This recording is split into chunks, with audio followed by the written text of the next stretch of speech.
Welcome to edit your soul. आज सुबह अपनी हिदायत और रहनुमाई के लिए देखेंगे पैदाइश की किताब और उसका 12वां बाब। और खुदावन ने इब्राहिम से कहा कि तू अपने वतन और अपने नातेदारों के बीच से और अपने बाप के घर से निकल कर उस मुल्क में जा जो मैं तुझे दूंगा, और मैं तुझे एक बड़ी कौम बनाऊंगा और बरकत दूंगा और तेरा नाम सरफराज करूंगा, सो तू बायसे बरकत हुआ। जो तुझे मुबारक कहेंगे उनको मैं बरकत दूंगा, और जो तुझ पर लानत करे उस पर लानत करूंगा, और ज़मीन के सब कबीले तेरे वसीले से बरकत पाएंगे। सो इब्राहिम खुदावंद के कहने के मुताबिक चल पड़ा, और लोत उसके साथ था। और इब्राहिम 75 बरस का था जब वो हारान से रवाना हुआ। और अब्राम ने अपनी बीवी सारी और अपने भतीजे लूत को, सब माल को जो उन्होंने जमा किया था, उन आदमियों को जो उनको हारान में मिल गए थे, साथ लिया, और वो मुल्क कनान को रवाना हुए। और मुल्क कनान में आए, और इब्राहिम उस मुल्क में से गुजरता हुआ मुकाम सकम में ममूरा के बलूत तक पहुंचा।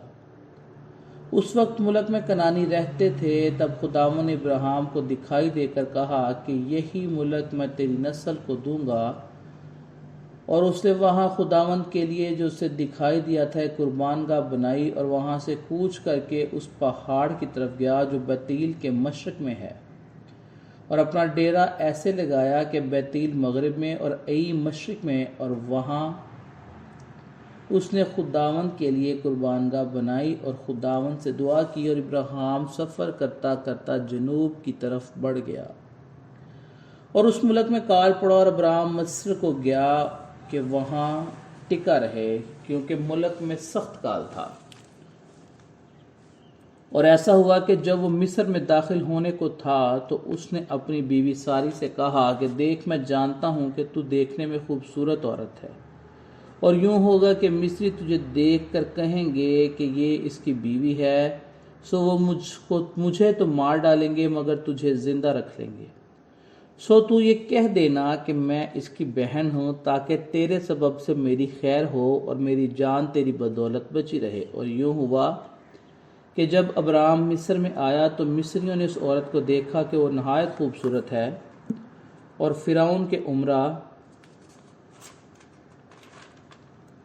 ने उसे देखकर फिरौन के हुजूर उसकी तारीफ की। और वो औरत फिरौन के घर पहुंचाई गई, और उसने उसकी खातिर अब्राम पर एहसान किया, और भेड़ बकरियां और गाय बैल, गधे और गुलाम और लौंडियां और गधियां और ऊंट उसके पास हो गए। पर खुदावन ने फिरौन को उसके ख़ानदान पर इब्राहिम की बीवी सारी के सबब से बड़ी बड़ी बलाएं नाजिल की।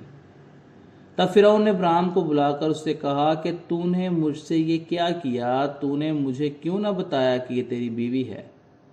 तूने ये क्यों कहा कि वो मेरी बहन है? इसलिए मैंने उसे लिया कि वो मेरी बीवी बने। सो देख, तेरी बीवी हाजिर है, इसको ले और चला जा। और फिरौन ने उसके हक में अपने आदमियों को हिदायत की, और उन्होंने उसकी बीवी को और उसके सब माल के साथ रवाना कर दिया। खुदावंद के जिंदा पाक कलाम के पढ़े और सुने जाने पर उसकी खास बरकत और रहमत हो। आमीन।